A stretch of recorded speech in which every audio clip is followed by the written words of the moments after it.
अब ट्विस्ट देखिए। सुनारों ने देखा कि लोग अपना सोना कभी वापस लेने ही नहीं आ रहे, तो उन्होंने बिना असली सोने के और भी रसीदें छापनी शुरू कर दी। ये रसीदें असली सोने की नहीं थी, लेकिन मार्केट में घूम रही थी जैसे पैसे का असली सच।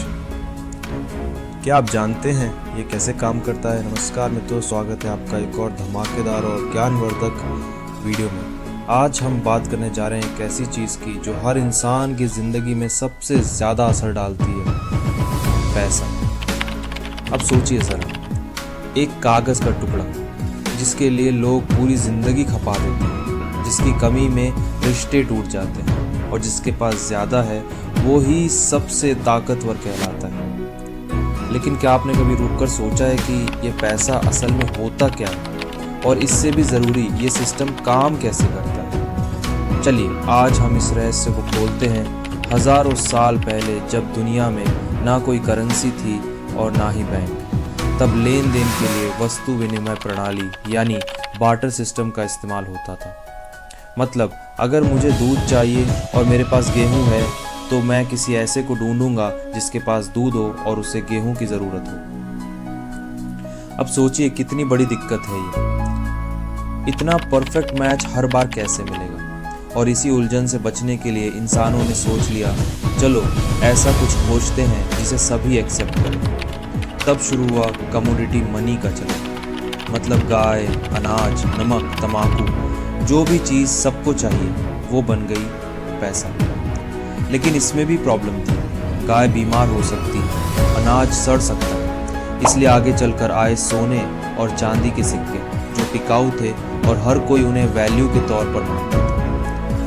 लेकिन दिक्कत फिर भी ख़त्म नहीं। इतने भारी सिक्के लेकर घूमना, ट्रांसफ़र करना आसान नहीं था। और फिर आई असली क्रांति। कुछ चतुर सुनारों ने कहा, आपका सोना हमारे पास रखिए, बदले में हम आपको एक पर्ची देंगे कि आपने कितना सोना रखा है। जब चाहे लेकर आ जाइए, हम वापस कर देंगे।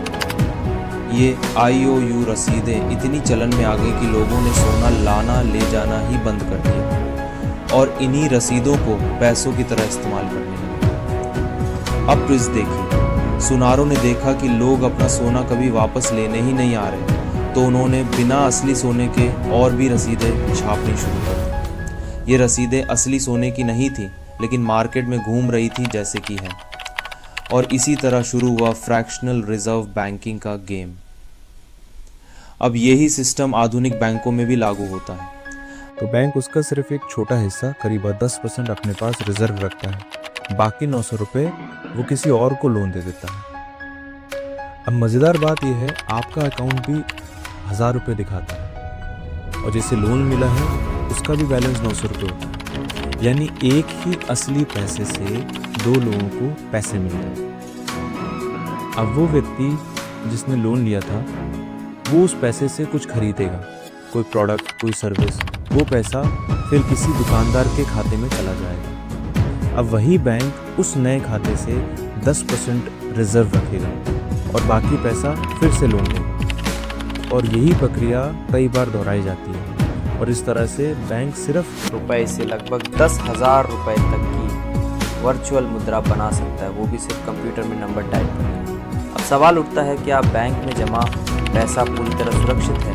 जवाब है नहीं। अगर एक साथ ज़्यादा लोग बैंक से पैसा निकालने पहुंच जाएं, तो बैंक का सिस्टम क्रैश हो सकता है, क्योंकि असली पैसा तो बहुत कम है, बाकी तो सिर्फ स्क्रीन पर दिखने वाले नंबर्स हैं। अब एक और ज़रूरी फ़र्क समझें। करेंसी और पैसा अलग चीज़ है। करेंसी एक माध्यम है लेन देन का, ये सरकार के भरोसे पर चलता है। पैसा वो है जिसमें स्वाभाविक मूल्य हो, जैसे सोना, चांदी।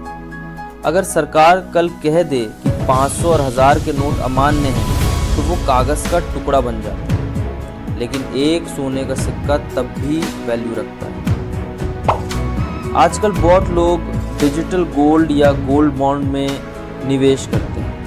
ये बुरा नहीं है, लेकिन याद रखिए, संकट के समय डिजिटल चीज़ें नहीं चलती, असली चीज़ें चलती हैं। अगर आप किसी गांव में फंसे हैं और आपको अनाज चाहिए, तो कोई आपके डीमैट अकाउंट का गोल्ड बॉन्ड नहीं लेगा, लेकिन एक सोने की अंगूठी या सिक्का आपके बहुत काम आ सकता है।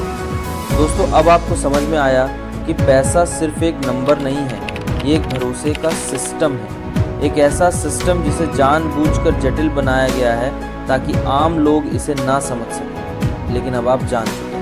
अगर वीडियो पसंद आया हो तो लाइक, शेयर, सब्सक्राइब ज़रूर करें और कमेंट्स में बताइए आपने इस सिस्टम का सबसे चौंकाने वाला हिस्सा क्या पाया। मिलते हैं अगले वीडियो में, तब तक के लिए सोच समझकर निवेश करें और अपने पैसों को होशियारी से संभालें।